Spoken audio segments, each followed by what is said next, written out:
School's Computer Club initiative, promoting creativity, innovation and entrepreneurship.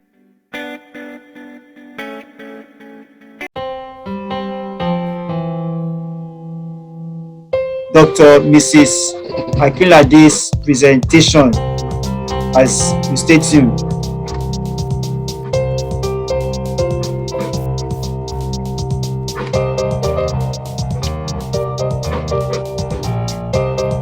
Hello and welcome to this School's Computer Club Initiative seminar.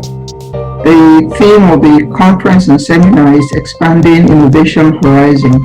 In this presentation, I'll be talking about building tenacity in a world of emerging technologies. And the content is as follows. I'll start with a brief introduction and executive summary. I'll quickly talk about what innovation is, just so that we're all on the same page. We'll talk about the fourth industrial revolution and emerging technologies, then go through technology trends, the common technology trends we are seeing, and the forecast for the next few decades. We'll talk about building tenacity, and then a quick reminder that innovation, digital transformation, all are, constitute a journey. It's not a one-time thing. It's something that you do and learn and improve upon. And then finally, we'll have a conclusion, or what I choose to call to action. So, first of all, as a form of introduction, the business world today is very competitive. You've got to be competitive to survive. Innovation and technology will enable survival, will enable competitive advantage to businesses. Businesses that don't innovate, businesses that don't take advantage of emerging technologies are not likely to last very long. Now, with the advent of the fourth industrial revolution, which we'll talk about in a little bit, businesses have to learn and adopt new technology. So in order to remain relevant, what got you here will not get you there. So businesses must be agile, they must be relevant to stay competitive and adopt technology. Now, new skills are required in order to get sustained innovation trajectory. Your workforce, everyone involved must learn new skills, and they must keep learning because these things are changing so rapidly. One word of caution, technology adoption must be done responsibly. When we're talking about clean energy, we're talking about electric vehicles, battery storage. These are things that also give mind to the environment. They adopt technology, but we also don't want to destroy the environment. That's why there's a lot of discussion about crypto mining and how much energy it's consuming. So technology adoption must be done responsibly. And then a final word of caution, as I mentioned, digital transformation is a journey. It's not a one-time sprint.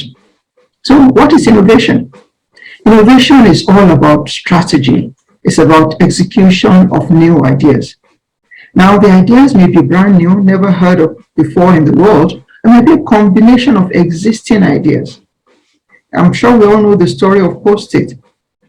3M was, some researcher in 3M was, experimenting with a new type of glue, and it wasn't working for the purpose, the original purpose, until they pivoted and the idea of Post-it came about. So it might be an extrapolation, a combination of an existing idea that probably didn't work, or out of which you can extract more value. The innovative mindset is attuned to breaking barriers and expanding frontiers. The innovative mindset doesn't stay static. It must make it a habit. It must be part of their DNA to break barriers, to push frontiers. Innovative mindset requires resilience, persistence, and ability to recognize and quickly react to product market fit. If you stay too long, you get an idea, you recognize a need. If you don't react quickly, someone is going to get there ahead of you, and you'd have lost that momentum, that innovative edge that you came into the market with. Now, research has shown that more companies fail because they fail to adopt new technologies than due to economic downturn.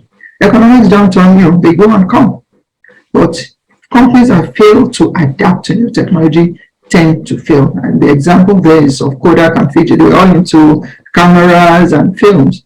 And Kodak eventually died with the advent of technology. But Fuji, expanded. And they're now into screens, imaging, and all kinds of things. Fuji is still existing today.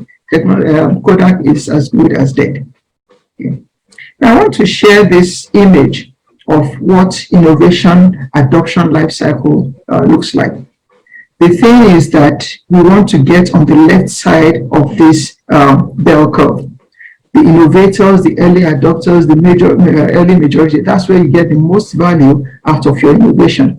By the time you get to the top of the bell curve and the curve starts descending to the right-hand side, it's becoming mass market. A lot of competitors are coming in and they're going to crowd you out. So as an innovator, you want to be sure that your products fall in the left side of this bell curve. You're innovating, you have early adopters who are willing to take risks, who are willing to say, okay, the product is not perfect, but it looks like what I'm looking at. The early majority will now believe and they see that it's correct for what they need. By the time you get a lot more people, late majority and laggards, you should have started yet another cycle from the left-hand side. We'll revisit this in a few moments. So let's quickly talk about the fourth industrial revolution and emerging technologies. What's the history of industrial revolutions? This is the fourth wave. The first wave was of mechanization, steam power, water power, and all that. Then the second wave moved to mass production, assembly line, factories. Then the third wave, we have computing, computers, and automation. And in this fourth wave, we're talking about cyber physical systems, where physical systems and you're using software, internet to connect. We're talking about Internet of Things, industrial Internet of Things. So sometimes the fourth industrial revolution is sometimes known as the Industry 4.0. So Industry 4.0, surrounding it, you have a lot of these emerging technologies you're talking about. You're digitizing and integrating your vertical and horizontal value chains. You're using digital business models. You're digitizing and your products and services. And around there, you have data analytics and all the capabilities.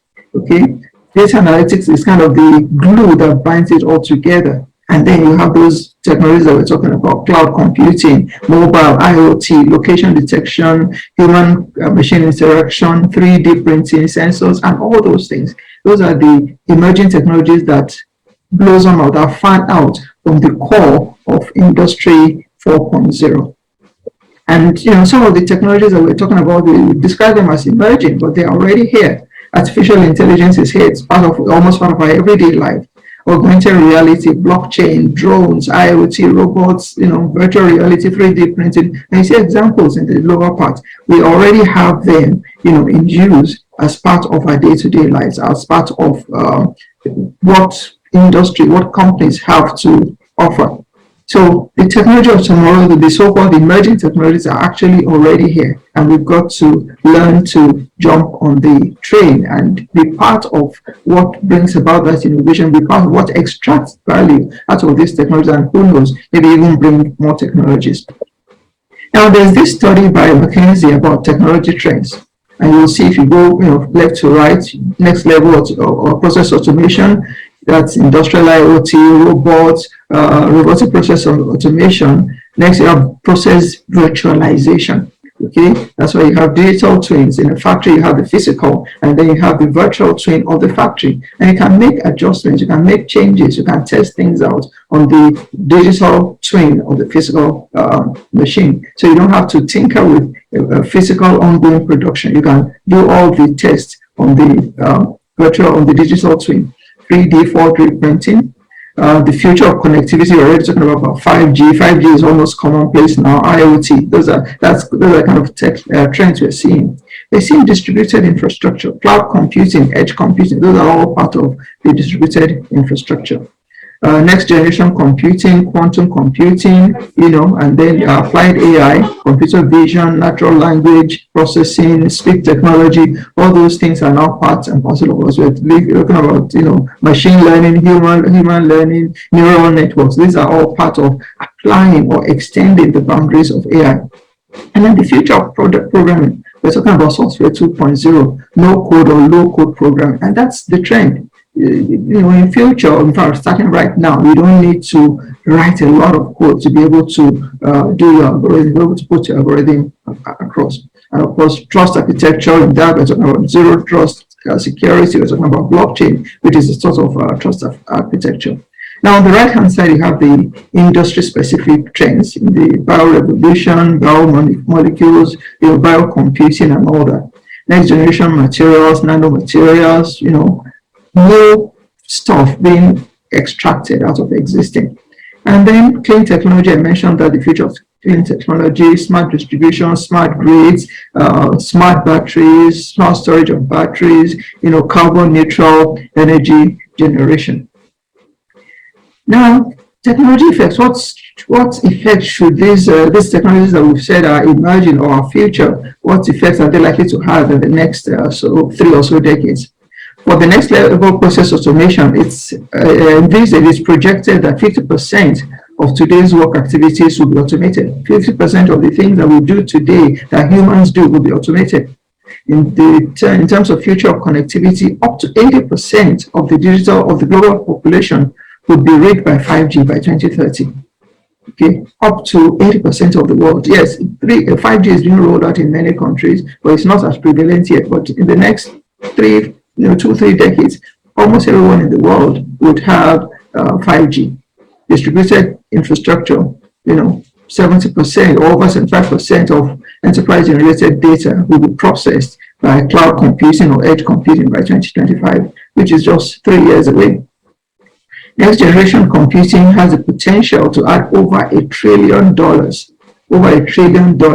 of power and generation to by 2036. Applied AI, over 75% of digital services will have that touch point with either the bot or virtual reality or virtual assistants.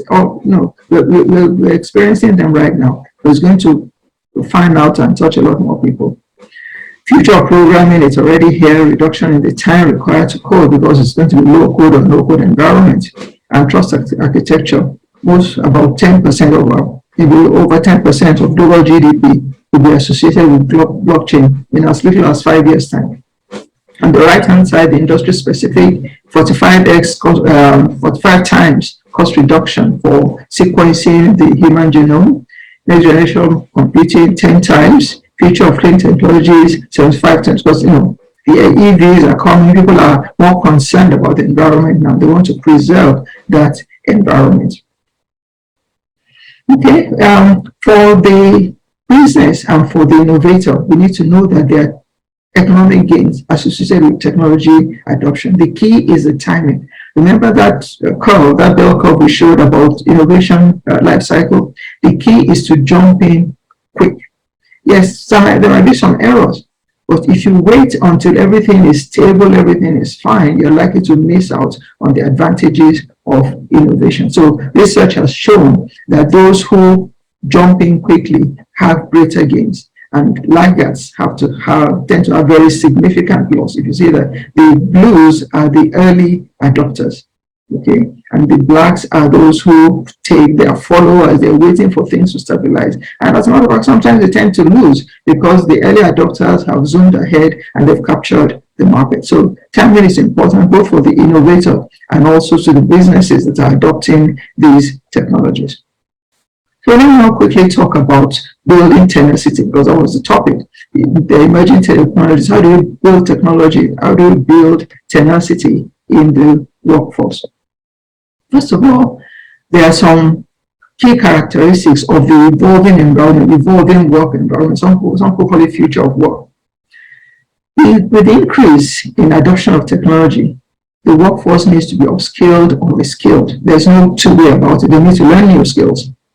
The remote, distributed, or hybrid work is the norm. Yes, the pandemic accelerated it, but we're going to head this way anyway. So it's going to be a gig economy. You're going to have a lot of digital nomads. And people need to be equipped for that. They need to be prepared for that. That's how to build tenacity for these emerging technologies. Now, diversity, equity, and inclusion. When I say, what has that got to do with it?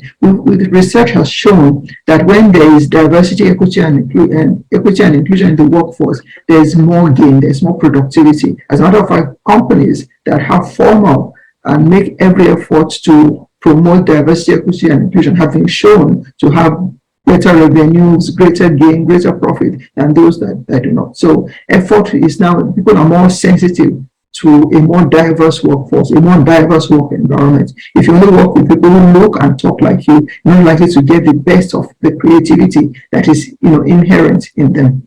Sustainability, I talked about that. Sustainability is key on the environment.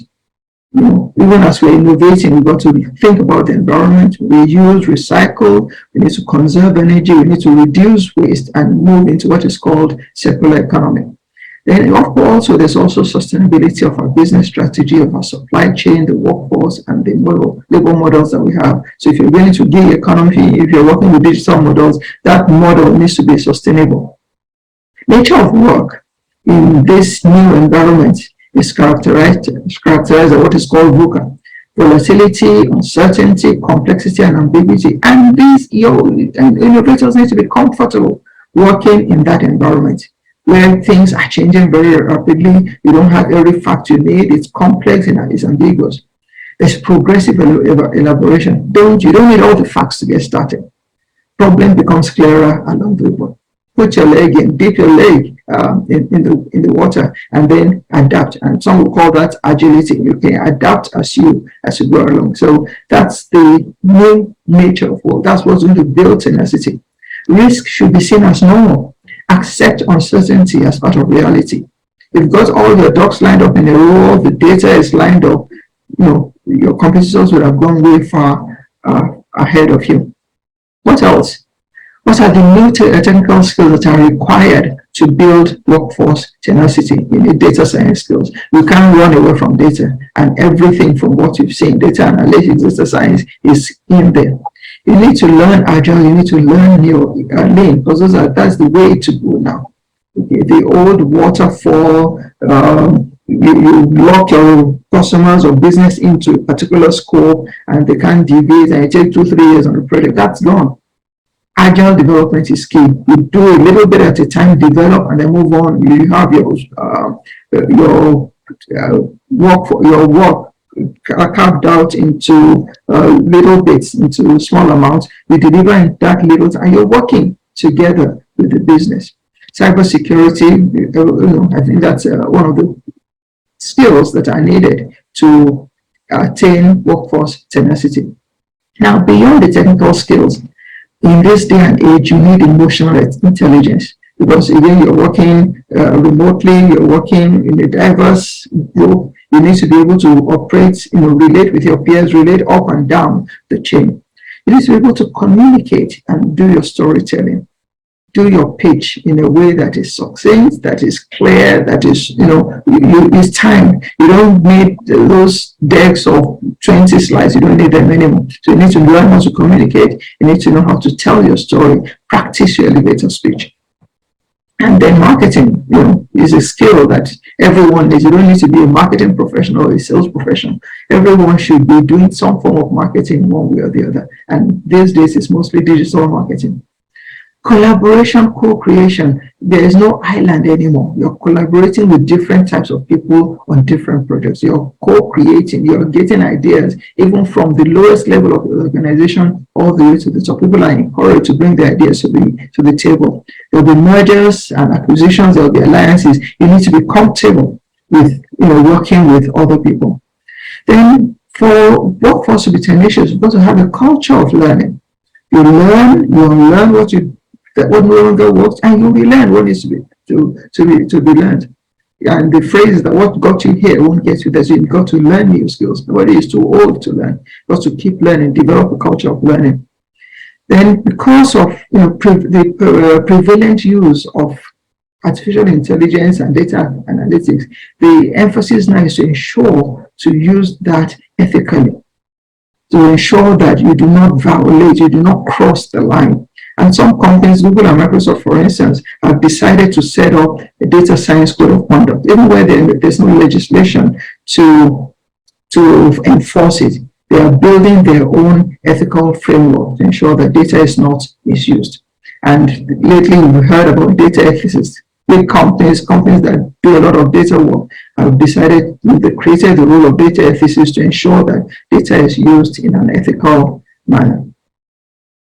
Now, just as I'm rounding up, we need to know that digital transformation and innovation is not always a straight line journey. When there's a new technology, there's a new trigger, there's an innovation, everybody is excited. So that's what's called the peak of inflated expectation. The expectation is probably higher than reality. Okay, you get to the peak, and then reality begins to set in. It now goes down to what's called the trough of disillusionment. And as you get more enlightened, you begin to climb up again and get productive. And as soon as that productivity begins to peak or reaches a plateau, you start all over again with the next innovation, with the next trigger. Don't stay on that plateau of productivity, otherwise you will become a laggard if care is not taken. So what have we talked about today? First of all, because technology is changing very rapidly, speed is of essence. Whatever you do, speed is of essence. Technology is changing. By the time you finally catch up, others have started the innovation. Well, remember that innovation adoption life cycle. Don't wait until it gets obsolete before you move. Solve the problem, recognize the problem, solve it quickly, extract value out of it quickly, out of your solution quickly. There's something called the minimum viable product. It's not perfect, but it's usable. Start with an MVP. So solve quickly, extract value quickly. Collaboration, cooperation, we talked about that. You need to get used to working with others, working with other groups, and those groups are dynamic. There will be competition. There's also co-opetition. Sometimes you work on a particular project with your competition, so in order to solve an industry problem. Agility and responsiveness, dynamic relevance, you need to stay constantly relevant. You're not relevant just for now, but you have your eye also on tomorrow. You're constantly innovating. If something is going to fail, let it fail fast. If something is not working, get out of it quickly, pivot quickly to another solution. Okay, repurpose your solution, reuse them. That's all part of innovation. Develop a culture of lifelong learning. We talked about that. You learn, you unlearn, you relearn. You need to be comfortable with some level of risk and ambiguity. We're living in a VUCA world. You need to make tough ethical decisions. Sometimes the drive for profit, the drive to be competitive might take over the ethical edge, resist the urge to cross ethical boundaries. And then play the long game, because these technologies are constantly evolving. We're talking about 3 decades from now, 5 decades from now. Plan to stay in the game for as long as it takes. Thank you so much for your attention, and have a good day.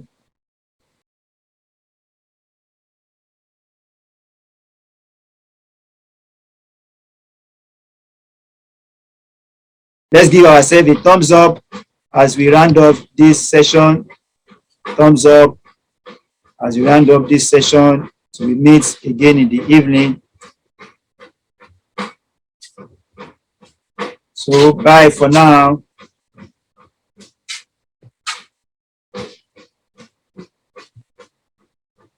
School's Computer Club Initiative, promoting creativity, innovation and entrepreneurship.